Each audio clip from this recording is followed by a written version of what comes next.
Kur'an'ım yayırtar dilni, odur ruhim hem sırdaşım. Bəxit durman alemce, Kur'an okup ötken günüm. Kur'an'ım yayırtar dilni, odur ruhim hem sırdaşım. Bəxit durman alemce, Kur'an okup ötken günüm. Umağa bir dozuk, şunca illik, şunca rahat.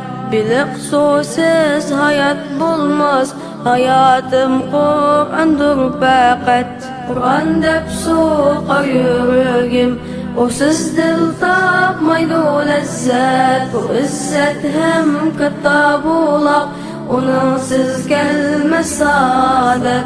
Kur'an'ım haq hidayettir, Allah kılgan inayettir. Onunsiz yol yürük bulmaz, baskan kadem zalalettir, baskan kadem zalalettir. Kur'an'ım yayırtar dilni, odur ruhim hem sırdaşım. Bəxit durman alemce, Kur'an okup ötken günüm. Kadirleymen Kur'an'ımni, atab onun cümbarımni.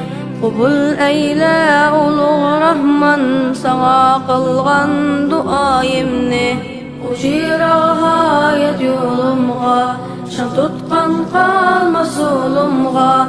Vaktini ber aziz ümmet, nuçira aşık Kur'an'a.